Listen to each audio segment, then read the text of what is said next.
தூரத்து பயணங்கள் போகும்போது பிரேக் டவுன் ஆகி ரோட்டில் தூங்க வேண்டியது இருக்குது சில சமயம். அது மாதிரி 2-3 அனுபவங்கள்.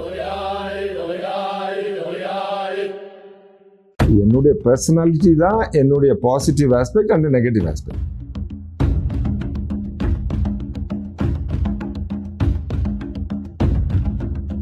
You seem to be an Indian, were you born here அப்படி இப்படின்னு கேட்பான். அப்போ சொல்ல I am a Catholic priest. அப்போ அவங்க முகம் மாறும்.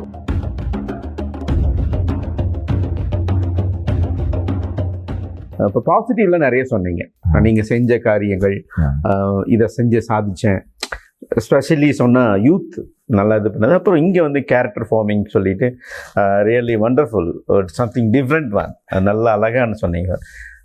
இப்போ நீங்கள் வந்து நைரோபியில் இருந்திருக்கீங்க, அதே போல் டான்சானியா இருந்திருக்கீங்க. ஸோ இதில் கஷ்டமான தருணங்கள் கண்டிப்பாக நம்ம அதுவும் என்னுடைய பர்சனாலிட்டி தான் நான் முதல் காரியம்னு சொல்லுவேன். அதாவது மற்றவங்களை குறை சொல்லக்கூடாது. என்னுடைய பர்சனாலிட்டி தான் என்னுடைய positive aspect and negative aspect. Okay, அதாவது நம்ம இவ்வளோ எனர்ஜியோட இவ்வளோ செய்கிறோம், அது ஒரு பர்சனாலிட்டி. அந்த எனர்ஜி வந்து சில சமயங்களில் மற்றவங்களை ஹர்ட் ஆகும். ஆமாம். ஸோ அது வந்து that is still I am learning. Especially as a missionary, as a foreigner, எப்படி இங்கே உள்ள நேட்டிவ் ப்ரீஸ்க்கு ரெஸ்பெக்ட் பண்ணி அவங்களுக்கு வந்து வாய்ப்பு கொடுத்து அவங்களுக்கு அவங்களுடைய திறமைகளை வளர்ச்சி செய்து அவங்களுக்கு எப்படி நம்ம செய்ததை திருப்பி அவங்களுக்கு கையில் கொடுக்கணும். அது வந்து ஒரு சேலஞ்ச். நம்ம சில செய்து நம்ம ஸ்டார்ட் பண்ணுறோம், நல்லா நடந்துட்டு இருக்குது, அவங்க கையில் கொடுக்கும்போது சில சமயம் அது முடிவாயிருது. அதனால திருப்பி போய் எப்படி வித்தியாசமாக செய்தா அவங்களுக்கு தகுந்த மாதிரி எப்படி செய்து கொடுக்கணும் அப்படின்னா அந்த சேலஞ்ச் இருக்கணும். எனக்கு இப்போ 58 வயசு. கடவுள் சித்தத்தில் இன்னும் ஒரு 20 வயசு இருந்தோம்னா அது மாதிரி. ஆனால் நம்ம we have to go back. We have to push the indigenous priests, Kenyan priests here to take lead. And they are taking already. So we have to support. அதான் அவங்க வேலை செய்கிறாங்க, கென்யா பிரீஸ்ட் அவங்களுடைய வேலை செய்யும்போது நம்ம பின்னாடி இருந்து சப்போர்ட் பண்ணணும் அப்படிங்கிறீங்க. அப்போ தான் அவங்களுக்கும் திறமைகள் இருக்குது, வித்தியாசமான திறமைகள். அந்த திறமைகளை வளர்ச்சி பண்ணுறதுக்கு அவங்களுக்கு எப்படி வாய்ப்பு நம்ம பண்ணி கொடுக்கணும். ஓகே, இது ஒரு இது இருக்கு ஃபாதர். இப்போ நான் கேட்குற இது என்னென்னா, இந்த வருஷம் இப்போ டான்சானியாவில் இருக்கும்போது எனக்கு கஷ்டமாக இருந்தாங்க. இப்போ ஒரு ஃபார் எக்ஸாம்பிள் யூத் லீடர் இறந்தாருன்னு சொன்னீங்க. அப்போ வந்து நீங்கள் ரொம்ப கஷ்டப்பட்டுருப்பீங்க. இதே போல் உங்களுடைய கேள்விகள், நம்ம செய்கிற பணியில் ஏதாவது பயன் இருக்கா அப்படின்னு ஒரு கொஸ்டின். Okay okay. அதே போல் மக்கள்னால உங்களோட அட்டாக் பண்ணுறது, இல்லை ட்ராவலிங் பண்ணும்போது அது தெஃப்ட்டு, இல்லை சிக்கானது, அந்த மாதிரி ஒரு இது. அதாவது நான் இப்போ 33 வருஷமா அங்கே இருக்கிறேன்னா அதெல்லாம் நான் கண்டுக்கிறது கிடையாது. திருடுலாம் போயிருக்குது. அது வந்து பிக் பாக்கெட் எல்லா ஊர்லேயும் இருப்பாங்க. ஓகே, நம்ம வந்து பிக் பாக்கெட் பண்ணுறாங்க, ஆப்பிரிக்காவில் இருக்கிறதுனால தான் பிக் பாக்கெட் நடக்குது அப்படின்னு அதை பெருசாக நடந்தும்போது ஆப்பிரிக்க மக்கள் சரியில்லை அப்படின்னு சொன்னோன்னா இருக்க தேவை இல்லை. நான் அந்த இது சொல்ல வரல ஃபாதர். இப்போ நீங்கள் போகிறீங்க, திடீர்னு ஒரு அனிமல்ஸ் கிராஸ் ஆகும்போது அதில் மாட்டிட்டு அந்த தருணங்கள் அப்படி ஒன்றும் அவ்வளவு இது ட்ரமாட்டிக்லாம் கிடையாது. ஓகே, இங்கே சில சமயங்களில் தூரத்து பயணங்கள் போகும்போது பிரேக் டவுன் ஆகி ரோட்டில் தூங்க வேண்டியது இருக்குது சில சமயம். அது மாதிரி 2-3 அனுபவங்கள். ஆனால் அதெல்லாம் பழகிட்டு அதெல்லாம் ட்ராமா ஆக்கக்கூடாது, நார்மல். ஆனால் இப்போ 33 வருஷத்துக்கு முன்னாடி எப்படி இருந்தது, இப்போ எல்லாமே நிறைய இம்ப்ரூவ் ஆயிருக்கு. அதாவது என்னுடைய சேலஞ்ச் இப்போ என்னென்னா, இப்போ லோக்கல் ப்ரீஸ் அவங்க இருக்கிறாங்க, இங்கேயே பிறந்து வளர்ந்து டொன் போஸ்கோ சபையில் சேர்ந்தவங்க இருக்கிறாங்க. முந்தி நம்ம செய்துட்டு இருந்ததை அவங்க இப்போ செய்ய ஆரம்பிக்கிறாங்க. இப்போ நம்ம என்னது புதுசாக செய்யலாம், அவங்க செய்ய முடியாததை நம்ம என்ன செய்யலாம், செய்து எப்படி நம்ம செய்கிறத அவங்க கையில் ஹேண்ட் ஓவர் பண்ணுறது எப்படி சிஸ்டமேட்டிக்காக பண்ணணும், அதுதான் இப்போ சிச்சுவேஷன். ஓகே, ஏன்னா எங்கள் லீடர்ஷிப்பில் வந்து நிறைய பேர் இப்போ கென்யன் ப்ரீஸ்ட் இருக்காங்க. That is positive impact. ஆமாம், Don Bosco made an impact Don Bosco's name has made an impact in Kenya. ஆமாம். So we are happy. சரி, இப்போ வந்து நான் இன்னொன்று கேட்குறதுன்னா, மற்ற சபையினர்கள் அதே போல் மற்ற மதத்தினர்கள் அவங்களாம் இருக்கிறாங்க, கென்யாவில் இருக்கிறாங்க, டான்சானியாவில் எல்லாம் இருப்பாங்க. அவங்க வந்து இப்போ உங்களை எப்படி பார்க்குறாங்க, ப்ரீஸ்ட் டான் போஸ்கோ அப்படிங்கிறவங்கள எப்படி பார்க்குறாங்க? சரி, ஓகே. மொத்தமாக பார்த்தோம்னா கத்தோலிக்க திருச்சபைக்கு மரியாதை இருக்கு ஒன்று. ரெண்டாவது வந்து ஓகே, அந்த மற்ற இந்த கிறிஸ்தவ சபைகள் இருக்கு, நிறைய இருக்கு. அவங்க தியாலஜி வந்து சிம்பிளா இருக்கலாம், ஸ்கிரிப்சரல் ஓரியன்ட் இருக்கலாம், அந்த ஸ்கிரிப்சர் இன்டர்பிரிட்டேஷனை அவங்க ரொம்ப சிம்பிளிஸ்டிக்காக இருக்கலாம்.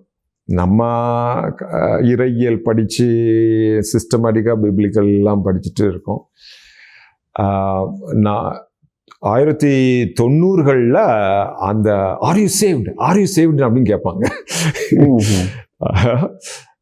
ஆர் யூ சேவ்டு கிறிஸ்டியன் அப்படின்னு இருந்தது. அது வந்து இப்போ மாறி இருக்கு.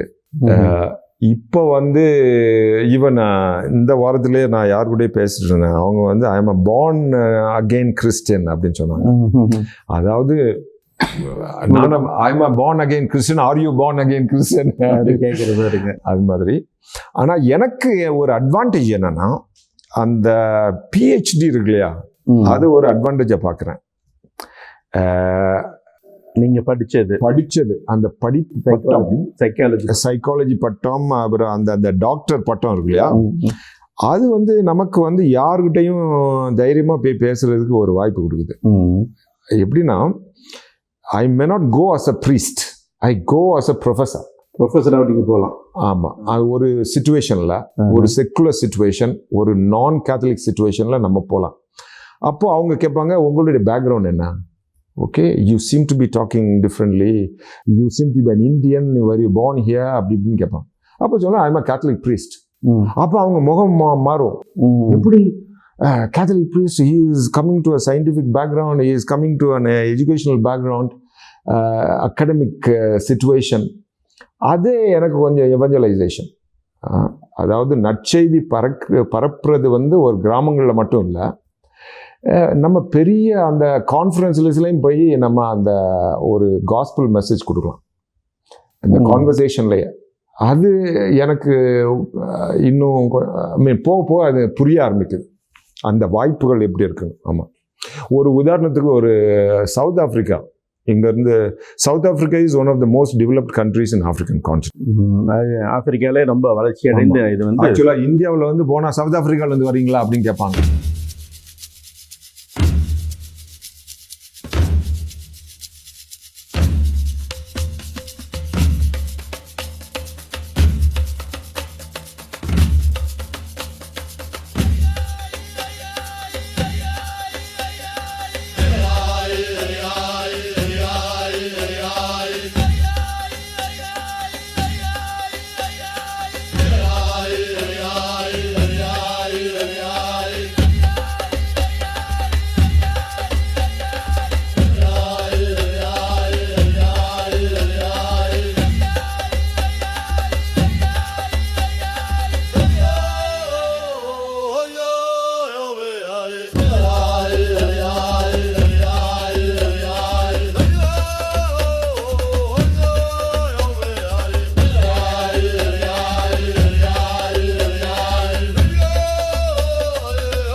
South Africa is one country among 54 countries in African continent. 54 கண்ட்ரியில். அப்புறம் சவுத் ஆஃப்ரிக்காவில் எஜுகேஷனும் நல்லா டெவலப் ஆயிருக்கு.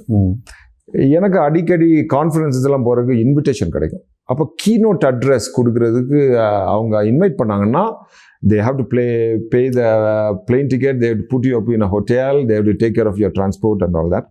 அது மாதிரி 2 தடவை எனக்கு வாய்ப்பு கிடைச்சிருக்கு. ஒரு தடவை அது மாதிரி ஒரு கான்ஃபரன்ஸுக்கு இன்விடேஷன் நான் போயிருக்கும்போது ஒரு கீனோட் அட்ரஸ் கொடுக்கணும். எல்லாமே சைக்காலஜி ஸ்காலர்ஸ், எல்லாம் வெல் எஸ்டாப்ளிஷ், என்னை விட நல்ல எஸ்டாப்ளிஷ் ஸ்காலர்ஸ். அப்போ என்னை இன்ட்ரோடியூஸ் பண்ணுறவங்க வந்து கேட்குறாங்க, I know that you are a Catholic priest, can I mention that to the people in this academic context? நான் சொன்னேன், சொல்லுங்க, அதை இன்ட்ரோடியூஸ் பண்ணுங்க. அப்போ நான் சொன்னேன், அவங்க இன்ட்ரோடியூஸ் பண்ணாங்க, இவர் வந்து இவர் சைக்காலஜிஸ்ட்டு, அது மாதிரி இது எழுதியிருக்காரு, அது எழுதியிருக்காரு, அந்த ஆராய்ச்சி செய்திருக்காரு, இந்த ஆராய்ச்சி செய்திருக்காரு, இன்னைக்கு இந்த டாபிக்ல பேச போறாரு, அவர் ஒரு கத்தோலிக்க குரு அப்படின்னு அவங்க அப்படி சைட்ல போட்டு விட்டாங்க. அப்போ நான் என் ஸ்பீச்சை கொடுத்தாச்சு. கொடுத்துட்டு கையெல்லாம் தட்டிட்டாங்க. காஃபி குடிக்க போகும்போது நிறைய பேர் வராங்க. எப்படி நீங்க வந்து ஒரு அறிவியல் பூர்வமா மனவியல் சைக்காலஜி ரிசர்ச் எல்லாம் பண்ணிட்டு எப்படி நீங்க ஒரு குருவாகவும் இருக்கிறீங்க அப்படின்னு கேட்குறாங்க. அப்போ வந்து நமக்கு ஒரு நல்ல வாய்ப்பு. அதாவது குருவானது வந்து எனக்கு வேலை வாய்ப்பு இல்லாம நான் சேரல. குருக்கள் வந்து அதாவது பல்கலைக்கழகம், இந்த பள்ளிக்கூடங்கள் அமைப்பே உலகத்துல வந்து மானஸ்ட்ரீஸ்ல இருந்து வந்திருக்கு அப்படின்னு சொல்றதுக்கு ஒரு வாய்ப்பு. அப்போ அந்த திருச்சபையுடைய வரலாறு, அந்த கல்வி வந்து எப்படி கத்தோலிக்க திருச்சபை வந்து எப்படி ஒரு அந்த கேத்தலிக் எஜுகேஷன் ஒரு பேக் போனா இருந்திருக்கு, அதெல்லாம் அது அவங்களை விளக்கமாக சொல்றதுக்கு ஒரு நல்ல வாய்ப்பு. ஸோ நீங்கள் படித்த படிப்பு வந்து சும்மா அறிவுக்காக எல்லாமே கூட நற்செய்தி அறிவிக்கிறதுக்கு நீங்க பயன்படுத்துறீங்க. ஆமா, really it's a wonderful father. உண்மையாலுமே நிறைய காரியங்கள் சொன்னீங்க, வித்தியாசமான காரியங்கள். உண்மையாலுமே நீங்க வந்து பங்கு அப்படிங்கிறத பார்க்காம சோசியல் சர்வீஸ் சென்டர், ஸோ ப்ரொஃபஸராக இருந்தது, உங்க ஸ்டடீஸு அதெல்லாம் இருக்கும்போது அந்த ஏரியாவில் மட்டும் இல்லாமல் அதையும் தாண்டி ஒர்க் பண்ணாங்க. ஸ்பெஷலி வந்து அந்த யூத் இது பண்ணுறது ரொம்ப ரொம்ப ஒரு புதுசாக இருக்குது. அவங்கள வந்து உருவாக்கி கொண்டு வரணும் அப்படிங்கிறத.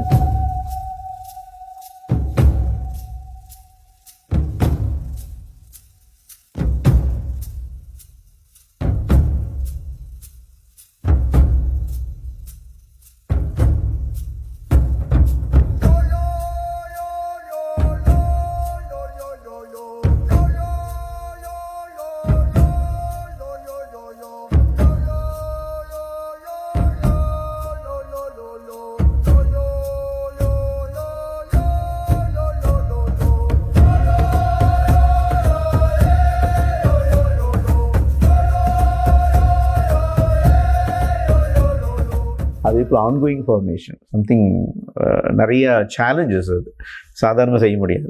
1 year வந்து பண்ணணும்னா ஹியூஜ் அமௌண்ட் தேவை, அவங்களை பிடிச்சி இழுக்கணும், அந்த இது பண்ணுறது. அதே போல் இங்கே வந்ததுக்கு அப்புறம் ப்ரொஃபஸராக இருந்தீங்க. ப்ரொஃபஸராக இருக்கும் பொழுதும் கூட இல்லாமல் அதையும் தாண்டி அனிமேட்டர்ஸில் உருவாக்குனீங்க. Really wonderful father. அதே போல் ஃபேமிலி தான் முக்கியம், அந்த ஃபெய்த்து அப்படின்னு சொல்லிட்டு அழகாக பண்ணீங்க. இப்போ ஒரு என்ஜிஓவில் இருக்கிறீங்க, தன்னார்வ நிறுவனத்திலேருந்து நிறையா காரியங்கள் செஞ்சிட்ருக்கிறீங்க. ரொம்ப சந்தோஷமாக இருக்குது கேட்கும்போது. இந்தியாவில் கன்னியாகுமரியிலிருந்து சின்ன முட்டம் இல்லைங்களா, அங்கேருந்து டான்சானியா, அதே போல் கென்யாவில் வந்து இவ்வளோ அழகான பணிகள் செஞ்சிட்ருக்கீங்க. Really wonderful. இப்போ எங்கள் நேயர்களுக்கு என்ன சொல்கிறீங்க, உங்களோட லைஃப் பற்றி என்ன ஒரு மெசேஜ் கொடுங்க, என்ன அப்படின்ட்டு? இல்லை, கடைசியாக நான் என்ன சொல்லணும்னா, எனக்கு 58 வயசாச்சு. அதில் 30% நான் இல்லை, கூடவே 60% நான் இங்கேயே இருந்திருக்கேன், ஆப்பிரிக்காவில். எல்லாமே கடவுளுக்கு நன்றி, அதான் நான் சொல்லுவேன். கடவுள் வந்து இறைவன் என் வாழ்க்கையில் ஒவ்வொரு ஸ்டெப்லையும் கூட இருந்திருக்காரு. வாழ்க்கையில் ஒரு திருப்தியாக இருக்கேன் நான், அதான் நான் சொல்ல வருவேன். அதே போல் கடவுள் பக்தி, கடவுளுடைய பணியில் இருக்கும்போது நம்ம வாழ்க்கையும் ஒரு திருப்தியாக இருக்கும். அதான். சூப்பர் ஃபாதர், நல்லா இது சொன்னீங்க. ஒரு இது எங்கள் மக்கள்கிட்ட என்ன எதிர்பார்க்குறீங்க? 2 காரியங்கள். ஒன்று வந்து இப்போ பொதுவாக தமிழ்நாடு வந்து இந்தியாவில் உள்ள எல்லா மாநிலங்களையும் விட பொருளாதார ரீதியில் நாங்கள் செய்திகளை பார்க்குறோம், வளர்ச்சியில் நல்லா வளர்ந்துட்டு இருக்கு. பொருளாதார ரீதியில் தமிழ்நாடு தான் ஃபர்ஸ்ட். இன்னும் தமிழக மக்கள் வந்து நாங்கள் இன்னும் ஏழைகள், நமக்கு இன்னும் உதவிகள் தேவை, அந்த மனமாற்றத்தை மாற்றிட்டு திருச்சபைக்கு அவங்க வந்து பொருளாதார ரீதியில் சப்போர்ட் பண்ணாங்கன்னா, நம்ம தமிழக குருக்கள் வந்து எவ்வளோ பேர் வெளியில் இருக்காங்க, அவங்களுக்கு வந்து இது மாதிரி ஆப்பிரிக்காவில் வந்து சப்போர்ட் பண்ணலாம். இன்னும் வந்து யூரோப்பில் தான் இருந்து வந்து இப்போ எக்கனாமிக் சப்போர்ட் வரணும் அப்படின்னு இங்கே எதிர்பார்க்க முடியாது. நம்ம இந்தியாவில் வளர்ச்சி நடக்க நம்ம இந்தியர்கள் வந்து எப்படி பவுல் காலத்தில் எப்படி ஒரு திருச்சபை இன்னொரு திருச்சபைக்கு பொருளாதாரமாக சப்போர்ட் பண்ணிச்சோ அது மாதிரி இன்னும் சப்போர்ட் பண்ணலாம் தமிழ்நாடு மக்கள். அது ஒன்று. ரெண்டாவது வந்து தமிழ்நாட்டில் பார்த்தோன்னா இப்போ எங்கள் ஊரை எடுத்துக்கிட்டோன்னா Kanyakumari district Kottar diocese, Kottar Kuzhithurai diocese. Kanyakumari டிஸ்ட்ரிக்டில் 2 டயசிஸ் இருக்கு இல்லையா? 2 டயசிஸும் எடுத்துக்கிட்டோன்னா நிறைய மக்கள் வந்து வேறு சபையில் சேர்றாங்க. நான் இப்போ 33 வருஷமாக 2 வருஷத்துக்கு ஒரு தடவை 3 வருஷத்துக்கு ஒரு தடவை வீட்டுக்கு போகும்போது அந்த மாற்றங்கள் பார்க்க அனுபவம் கிடைக்குது. எங்கள் ஊர் எங்கள் பங்கு எடுத்துக்கிட்டோன்னா என்னை பொறுத்தவரையில் 40% 50% மக்கள் சபைக்கு போகிறாங்க. நாங்கள்லாம் சின்னவர்களாக இருக்கும்போது கம்ப்ளீட்டாக எங்கள் ஊர்லாம் கத்தோலிக்க திருச்சபை, வேறு ஒன்றுமே கிடையாது. கோயிலில் மணி அடித்தா எல்லாருமே கோயில் போவோம். எங்கள் சமுதாயம் முடியுது, எங்கள் திருச்சபை தொடங்குதுன்னு தெரியாது, எல்லாமே ஒன்று தான். இப்போ பார்த்தா நிறைய பேர் நிறைய குடும்பங்கள் வந்து வேறு சபைக்கு போகிறாங்க. எனக்கு அது எங்கள் குடும்பத்திலே அது மாதிரி அது வந்து எனக்கு ரொம்ப மன கஷ்டமாக இருக்குது. எங்கள் ஊரில் வந்து ஒவ்வொரு தடவை நான் வீட்டுக்கு போகும்போதும் அந்த சதவீதம் வந்து கூட்டிகிட்டு இருக்கு. ஸோ அதனால தமிழ்நாட்டு திருச்சபை இதை பற்றி ஆராய்ச்சி செய்யணும். இதுக்கு வந்து தகுந்த முறையில் ஒரு நடவடிக்கை எடுக்கணும். அதாவது நம்ம நம்பிக்கையை வளர்க்குறதுக்கும் நம்ம விவிலிய பற்று கூடுதலுக்கும் எப்படி தமிழ்நாட்டில் நம்ம திருச்சபை இன்வெஸ்ட் பண்ணணும். அது நான் இங்கே இருக்கிறேன், அதுக்கு எப்படி பண்ணணும்னு எனக்கு தெரியாது. ஆனால் அது வந்து ஒரு சவால் என்னை பொறுத்தவரை. இன்னுமே நம்ம திருச்சபை வந்து பொருளாதார ரீதியிலையும் சமூக ரீதியிலையும் நிறைய வளர்ச்சிக்கு இன்னும் இன்வெஸ்ட் பண்ணிட்டு இருக்கோம்.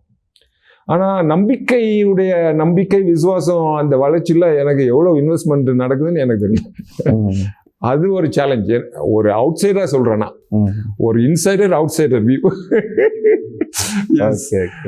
ஏன்னா நாங்கள் வந்து அதாவது ஒரு தவளை வந்து தண்ணியில் சூடாயிட்டே இருக்கும்போது அது தெரிஞ்சுக்காது, அதிகமாக சூடாயிடுச்சு அதுக்கு தெரியும்.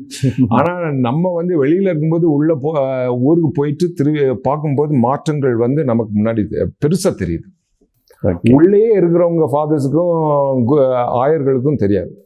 வெளியில் இருக்கும்போது நமக்கு அந்த திருச்சபை எப்படி மாறிட்டு இருக்கு தமிழ்நாட்டில், அது எனக்கு ரொம்ப மன கஷ்டமா இருக்கு என்னை பொறுத்த. இங்க வந்து நம்ம இது நற்செய்தியை அறிவிக்கிறதுக்காக வந்திருக்கோம். ஆனா நம்ம ஊர்லயே அது அழிஞ்சு போறது கொஞ்சம் மன கஷ்டமா இருக்கு, அல்லது மாறி போறது கஷ்டமா இருக்கு. உங்களுடைய ஆதங்கம் கண்டிப்பா. Really wonderful father. உங்களுடைய அனுபவங்கள், நீங்க செய்த செயல்கள், ஒகேஷன் எப்படி கிடைச்சிச்சு, அப்புறம் இங்கே வந்து எப்படி இருந்தீங்க அப்படிங்கிறத பற்றி எங்கள் நேயர்களுக்கு நிறைய காரியங்கள் சொல்லியிருக்கீங்க. ரொம்ப சந்தோஷம். உங்களுக்கு எங்களுடைய நேயர்கள் சார்பாக, அதே போல் மாதா டிவி சார்பாக மனமார்ந்த நன்றிகளை தெரிவிக்கும். Thank you father. அன்பு நேயர்களே, ஃபாதர் சகாய ஞானசெல்வம் கன்னியாகுமரியில் சின்ன முட்டம் அப்படிங்கிற இடத்துல இருந்து எவ்வளோ பெரிய காரியங்களை செஞ்சுருக்கிறாரு. வெளியே வந்து டான்சானியாவில் இருந்து, அதே போல் அமெரிக்காவில் படிப்பு, ஒரு பட்டப்படிப்பு சைக்காலஜிலாம் படிச்சுட்டு, அதே போல் கென்யாவில் வந்து இத்தனை வருஷம் இருந்து நிறைய காரியங்கள் செஞ்சுருக்கிறார். அதனால் அவரை வாழ்த்துவோம். அதே போல் இவருடைய பணி சிறக்க வேண்டும் என்று சொல்லி ஜெபிப்போம். அது ரொம்ப ரொம்ப முக்கியம். ஏன்னா நம்ம செய்கிற ஜெபங்கள் தான் இவங்களெல்லாம் தாங்கும். அதனால் தொடர்ந்து ஜெபியுங்க. அதே போல் இவருடைய ஆசைகள் நிறைவேறணும்னு சொல்லி இவருக்காக ஜெபிக்க உங்களை அன்போடு கேட்டுக்கிறேன்.